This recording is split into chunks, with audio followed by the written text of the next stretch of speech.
market district of Epsilon Station hummed with the usual cacophony of 1,000 alien voices, each speaking in their native tongue through universal translators. Diana navigated through the crowd with practiced ease, her worn jacket and sturdy boots marking her as one of the station's many human traders. She'd been hauling cargo between the outer colonies for 3 years now, and Epsilon Station had become something of a second home.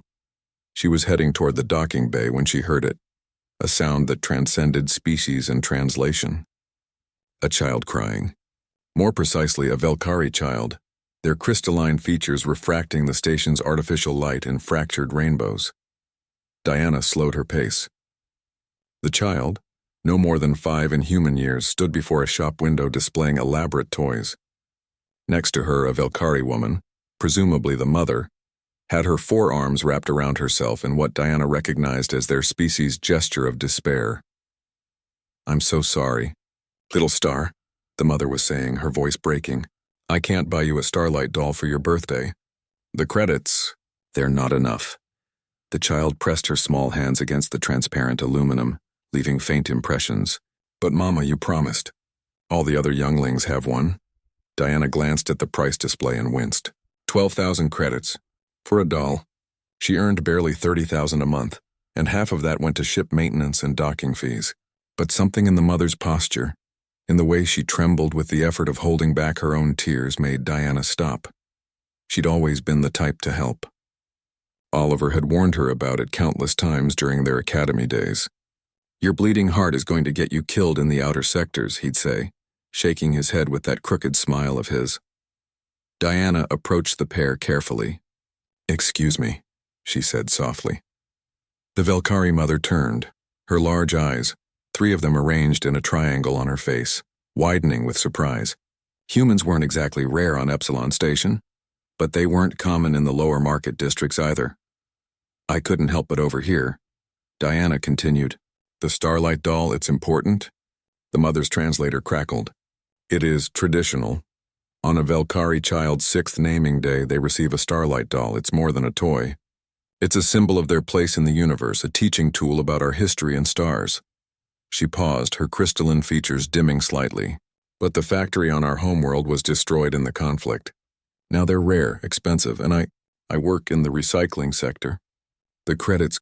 Diana looked at the child again, saw the hope warring with disappointment in her faceted eyes, and made a decision that Oliver would definitely have called stupid. "Wait here," she said. 20 minutes later, Diana returned with Oliver himself in tow. He was taller than her, with dark skin and eyes that had seen too much for someone only 32 years old. He was also the best engineer she knew. "Diana, I swear to God," he started. "Just look at the doll, Oliver." They stood before the shop window together. The Starlight doll was indeed beautiful, an intricate creation of light-reactive crystals, nanofiber cloth, and programmable memory cores. It could tell stories, project star maps, and even sing lullabies in ancient Velkari dialects. Oliver studied it for a long moment. Then he turned to Diana with that expression. That meant he was about to regret everything. "You're insane," he said. "I know, we don't have 12,000 credits." "No, but we could make one," Diana grinned.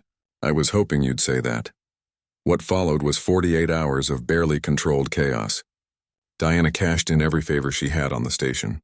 Marcus from the cargo bay found some spare crystal matrices. Yuki from the textile shop donated scraps of photoreactive fabric. Old Chen from Deck 7, who'd been a programmer before retirement, helped Oliver crack the story algorithm from publicly available Velkari databases. Oliver worked without sleep, his fingers flying over holographic interfaces, calibrating light frequencies, programming response patterns. Diana watched him work, bringing him coffee and nutrient bars, occasionally handing him tools. "Why are we doing this again?" Oliver asked at hour 36, his eyes bloodshot. "Because that little girl deserves her birthday gift," Diana said simply. "You know the mother can't pay us back." "I know." Oliver shook his head but smiled. "Humans are idiots." "Yeah," Diana agreed. "But we're helpful idiots." On the morning of the child's birthday, Diana and Oliver found the Velkari mother and daughter in the same spot in the market. The mother looked thinner, as if she'd been skipping meals. The child held her hand, no longer crying, but carrying that resigned sadness that no child should ever have to feel. Diana approached with a cloth-wrapped bundle. "For your naming day," she said, kneeling before the Velkari child. "From the humans of Epsilon Station." She unwrapped the bundle. The doll wasn't perfect. The crystal work wasn't as refined as the commercial version. The fabric was patchwork rather than seamless. But when Diana activated it, the doll glowed with soft starlight, projected a map of the Velkari home constellation, and actually sang, a lullaby in perfect ancient Velkari. The child's eyes widened.